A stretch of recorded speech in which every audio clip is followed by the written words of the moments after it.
so tired, I don't know how I'm gonna make it through this video. And once again on AskReddit, this time reading responses to what is the creepiest or most unexplained thing that has happened to you that you still think about to this day. Before I get into it though, please like, comment, and subscribe, it helps me out a bunch and I really appreciate it. Also, if you want, you can follow my Twitter. I'm fairly active on there, kind of. I'm trying to be more active on there. My at's on screen and I'll put a link to it in the description.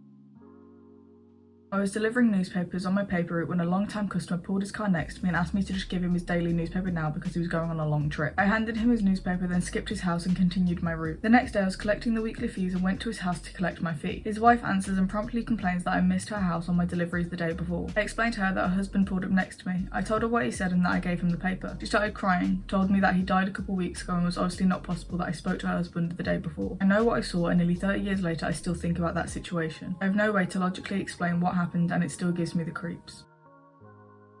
I was about 7 or 8 and was at a housewarming party at my aunt and uncle's new house. It wasn't extravagant, it was a lower to middle class mobile home in South Carolina. It wasn't really a big party, just a family, some barbecue out back, red solo cups, all the boxes in the garage not even distributed into their proper rooms. The only things that were unpacked and where they should be was the furniture. So anyway, 2 of my cousins were there and one of them had a friend over and we were all playing together. Some made up fantasy game where we were all pretending to be princesses or something. All of the adults were out back drinking and I emphasised there were only 4 people inside the house. Me, my 2 cousins and the friend. The house was set up in such a way that the kitchen was the first room you walked into from the front door. Then there was the living room. Then past that was the hallway with the bathroom and bedrooms. I was in the living room on the couch because that was the princess's bedroom and I was kind of just sitting there idle while the others got snacks. With no warnings or no other sounds, every single one of us hears a female voice let out an ear-piercing, gut-wrenching, overall horrifying scream in the bathroom. It was clear as day and it was so loud and sudden that it made me jump as the living room was right next to the hallway. My cousins and their friend run out from the kitchen and look at me sitting there and then we all run from the living room into the bathroom. Not a single person is in there and nothing is displaced because there wasn't anything unpacked anyway except for the toilet paper. We turned back around to see 3 adults coming in from the back door because they had heard it too, coming from inside, so it wasn't any of them. What gets me about it is this. We all have since entertained the idea that it was a prank no one has fessed up to yet, but in order for it to have been a corporal being, they would have had to somehow get into the bathroom without me seeing them from the couch,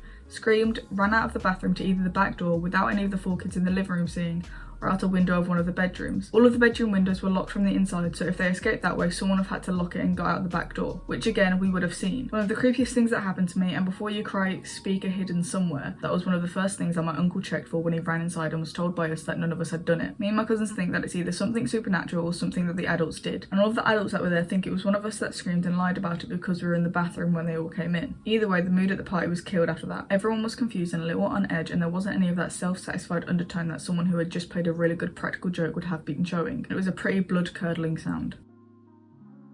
My last year at uni, I lived in a 4-bedroom house with a ground floor, then 2 floors with 2 bedrooms each. My friends had the first floor bedrooms, I was on the second floor, and the bedroom next to me was empty because the guy who'd rented it was staying with his girlfriend. I don't think he ever slept there. My bedroom and his had small crawl space cupboards in the corners. I come home from uni one day to find my friends discussing noises sounding like footsteps that they had heard from my floor at night when I was asleep. I laughed because apparently these noises are loud and I have heard nothing. Because I don't believe them, I offered to go look at the crawl spaces. We go upstairs, I open the door of the empty room, and right as I open the door to the crawl space in the other corner of the room slams shut. We freak out. There's no reason for that door to have been open in the first place. So we grab kitchen knives, hole up in one of their rooms, and wait for a friend to come and check the cupboards and attic. We never found out what the noises were, but it was the scariest thing that happened the whole year we were there.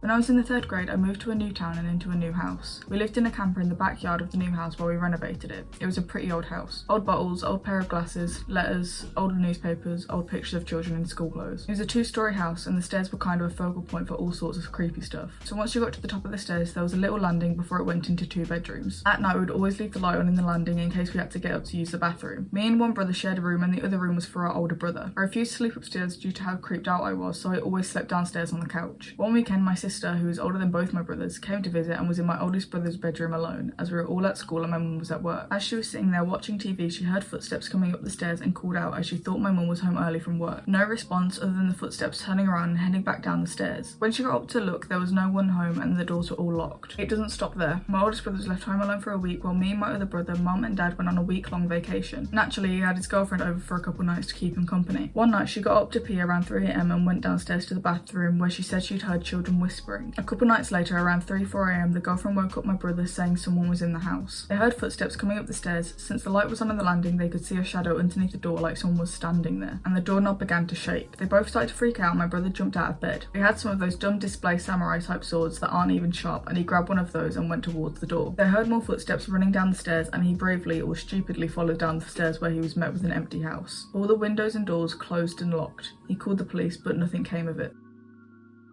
This didn't exactly happen to me, but I got some backlash and bad vibes from it. My best friend and his mum were moving out of their house. In brackets, they were the only ones living in the house. And he went to take one last selfie in his room. When he showed the picture to his mum, she goes, "Who is that?" Upon further inspection, he notices there's a straight up white face, almost like a mask, looking over his shoulder from the attic hatch above his room. He always heard things from his attic, but never saw anything. A few weeks later, he went on a wrestling trip and stayed in a hotel. He showed the pic around to everyone in our room, and then some spooky things started happening. In our room, we began hearing knocks on our door when nobody was there. We also saw flashes or glimpses of a figure in the mirror in our room. Everyone was a little freaked out about it and thought it could be the demon from the picture, and my friend who took it became so paranoid he played Bible verses to ward any demons off all night. He said ever since he took that picture he has had weird things happen to him.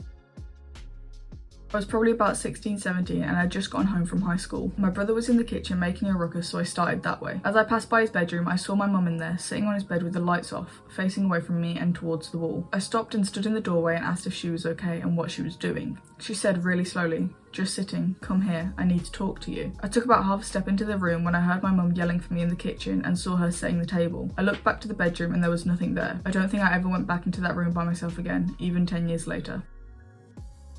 A random cat on the street once protected me from a man who I didn't realise was following me. I was, in brackets, stupidly, talking on my phone while walking home at night. I saw a man who was talking to himself near a park and deliberately chose to walk another street to avoid him. In the middle of my phone conversation, this orange cat comes up beside me and starts walking next to me. We walk in tandem for about 3 blocks, me telling the person I was talking to how funny this was. Suddenly, the cat starts to turn around and head back the other way. I look and see the same man I'd seen earlier, who had changed his original direction and had been following me for a few blocks. The cat got in between us and howled at him until he turned around and went the other way. Then the cat and I walked another block together, at which point he peeled off into a yard. I double checked and the man had disappeared. I can't be sure that the man wished me harm, but I know I wouldn't have noticed him if it weren't for the cat. I never believed in guardian angels or anything of that sort until I had that experience.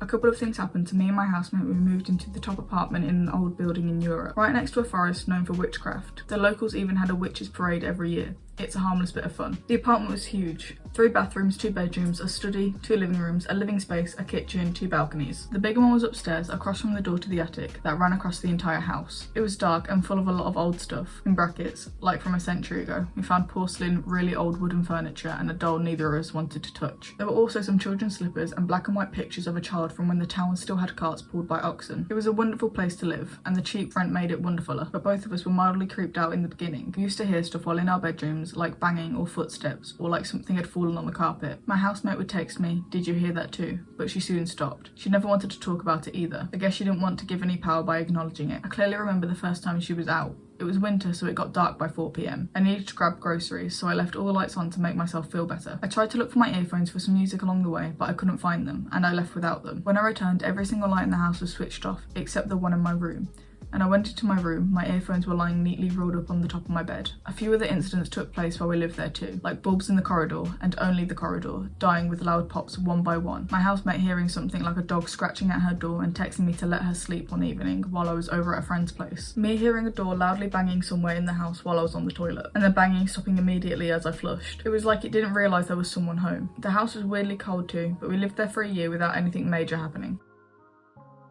Worked as a tour guide in an old 18th century mansion, and lots of unexplained things would happen quite regularly. This one time while I was with some guests in a former ballroom, a little boy asked his mother, "Mommy, why are the children upstairs crying?" Of course nobody else could hear it, but above us would have been the old nursery where 2 young girls died in the 19th century. Nursery was on the 3rd floor and the entire level just had a very strange vibe to it. It still gives me the creeps thinking about it.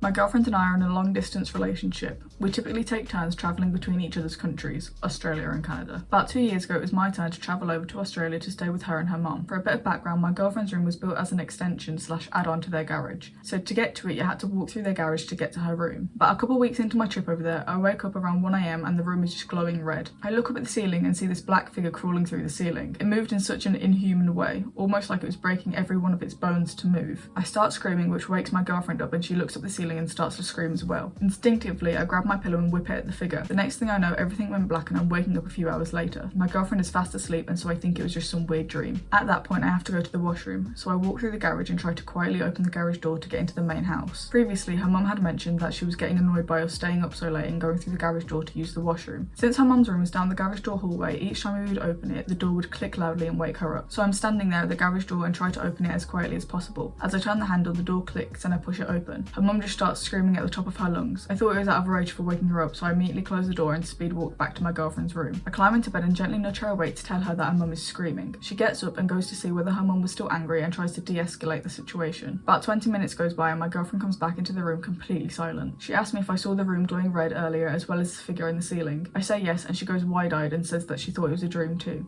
She then says her mum wasn't screaming at me. Apparently, when I opened the door, it did wake her up, but when she woke up, there was a black figure standing at the foot of her bed and it was slowly moving towards her. She then experienced a blackout as well and was woken up by my girlfriend checking in on her. Yeah, the entire house slept with the lights on for about a month after that. Well, 10 stories later and I'm officially creeped out. I wasn't expecting the stories to be that creepy or weird, but I stand corrected. I hope you'll enjoy this video. If you did, then please like, comment, subscribe. It helps me out a bunch and I really appreciate it. My cat just came into my room and she's just now climbing on everything, trying to destroy every single one of my belongings.